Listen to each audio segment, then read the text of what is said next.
For folks in the Bahamas, the northern Bahamas, Hurricane Dorian is going to produce catastrophic events. What do we mean by that?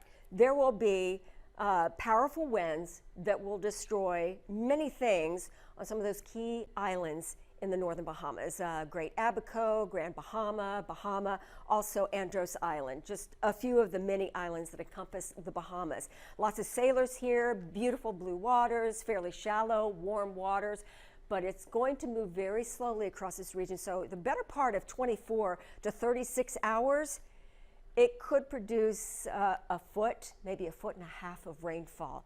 We're looking at east-facing beaches with storm surge, which kills many people with these tropical systems. So get away from the coast. I know a lot of people in the Bahamas have really prepared for this, because when you're looking at a significant hurricane like this, as powerful as it looks on the satellite imagery, it's another thing to be just kind of in the whirlwind of this. All right, the forecast models, or kind of the computer models, are suggesting, yeah, over the Bahamas, and then more of a turn towards the northwest.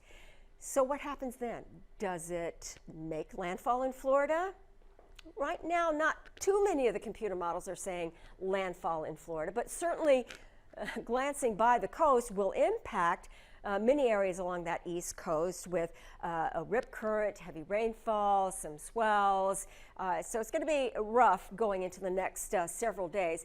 But we have to go all the way into Wednesday and Thursday before we start seeing this impacting the coast of Georgia, from Savannah into Beaufort, South Carolina, towards Charleston, Myrtle Beach, and Wilmington. And this is going to be riding right along that southeastern coast for the next several days. And even by the best computer models that we are given, it still has foiled us every time.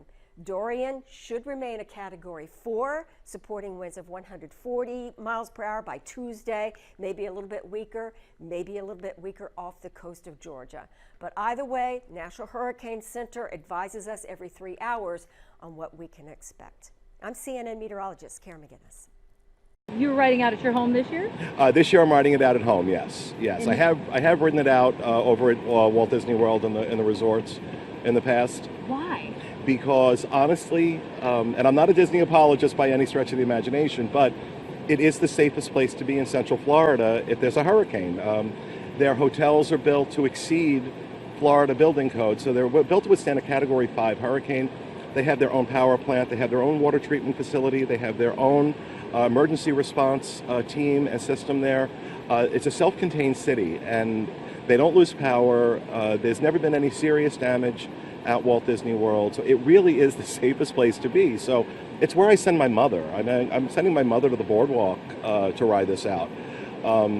She's 88 years old, and we do lose power in this, especially in this part of Orlando. So I don't want her sitting in the heat and stuff like that, so I'd rather her ride it out in luxury over at the boardwalk. You're an Orlando resident. Your mother lives here as well, and you're choosing to send her to Disney World. Absolutely. Like I said, it really is the safest place, and I understand why people get nervous, but it's just use some common sense. Don't be outside in this. And Disney, they have a lot of activities and things inside the hotel to keep people occupied during the storms. They make sure food is provided. I mean, you can't be any place safer. As we said, the suspect was killed at the Synergy movie theatre in Odessa. The local news station, KOSA, was in the middle of all of it. Their studios are located at the same mall as the movie theatre. And when people started running, their anchors had to leave the set. They continued to report off-screen before eventually returning to air. We just kept our microphones on so we could get you up to date, because once again, this is not something we thought would ever happen here. There are more officers with guns in here. I just saw them.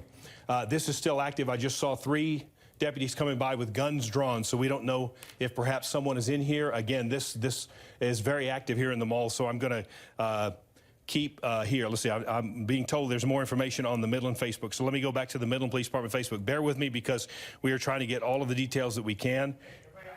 Uh-oh, okay, so we got to disappear. Hang on. We're going to keep our mics on so we can get you up to date. We're told to get out of here.